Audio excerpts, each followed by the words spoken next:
You're watching NB80s Volume 2. The first story I have to tell you is a story that I can't believe people didn't know. How I got the name Chocolate Thunder. There was a guy, a very famous musician, that used to come to the games in Los Angeles and other places. He would pop up at games. He had a guy with him. The guy would be sitting beside him, telling him what's going on. Hey, the big chocolate guy just put down a thunder dunk, or Doc just put down a monster dunk. So they came to the locker room and they said, hey, this guy want to come in to talk to you. I said, what guy? He's a musician, hold on. Stevie Wonder walks in. He walks in, he's shaking everybody's hand, and he comes over to me and they say, this is the guy here that every guy was telling you about putting down the big dunks. And all he did was he said, Chocolate Thunder. That's how I got the nickname. So I said, if a man never saw me and has a vision to call me Chocolate Thunder, I can wear that. Stevie didn't dream up every nickname, but the one hung on Wayne Rollins fit perfectly. Wayne Rollins? Who's that? Tree Rollins. Tree Rollins. Tree Rollins? Out of the way by the three. There were so many things he could do. Block shots, rebound. And again, Rollins blocks. Tough competitor. You got in his way. If there was a spare part, he might inhale it. Just ask Danny Ainge. Oh, man, you know what? I think I broke 3 or 4 fingers. He kept trying to block my dunks. You shut down the lane. When you beat those guys, you knew you were going into the big fella. If you thought challenging Tree was a scary proposition, then some of the sideline fashions of the 80s were flat out frightening. This is Mike Fratello. Here are a few other coaches who felt how they dressed was very important on the sideline. Gene Shue, a little bit of a throwback. Not sure many times exactly what Gene was trying to do with what he was wearing that particular night. He may have not been sure what he was doing that particular night. I'm not sure that Frank spent a whole lot of time every day wondering, what am I going to wear for the game tonight?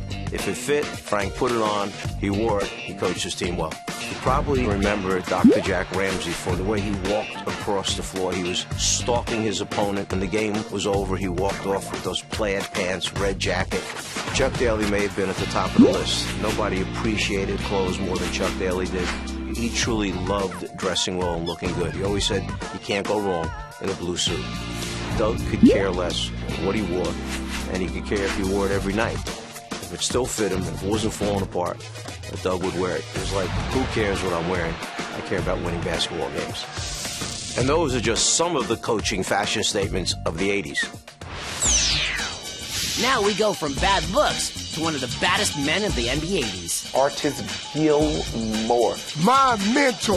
This is a big man who was a presence. He could score whenever he had to score, block shots, rebound the basketball, be an intimidator. I remember just always staring at Artist Gilmore because of how he had afro sideburns. And I was like, this man has afro sideburns. Artist Gilmore was so strong. He went for a dunk one night and Calvin Murphy jumped on his back. Artist completed the dunk. Came down in a full squat. Had Calvin on his back. I said, you all right, little fella? He just looked so intimidating. He looked so menacing.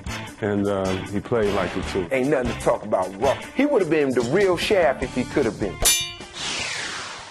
Artist and his retro sideburns made everyone crack a smile.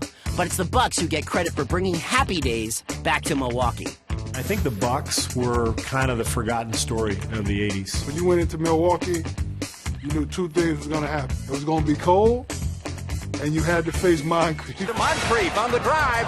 Great shot. What a move. He was truly one of those guys who was gifted on both ends of the floor. Personified 80s basketball, rugged, tough, hardcore. If you didn't bring your lunch pail and you weren't ready to work for 48 minutes, he was going to embarrass you. Breakneck pace. Underneath they go. There's Moncrief. They got it inside, and he did a 180 in the air to get that ball loose. How did he do that? He was a great defender. Swiped right back by Milwaukee. Sidney Moncrief is everywhere. You could put him on people to shut him down at the defensive end of the floor. I'm playing quite a few minutes per ball game. So my biggest joy is sleeping right now. You talk about a guy that's doing everything every night. Sidney Moncrief was the guy. Milwaukee's team was talented. And Don Nelson's the coach. In a long, cold winter, Don Nelson, except that the Bucks have tried to keep things pretty warm, and they've done a nice job. And Nelly had his own way of dressing.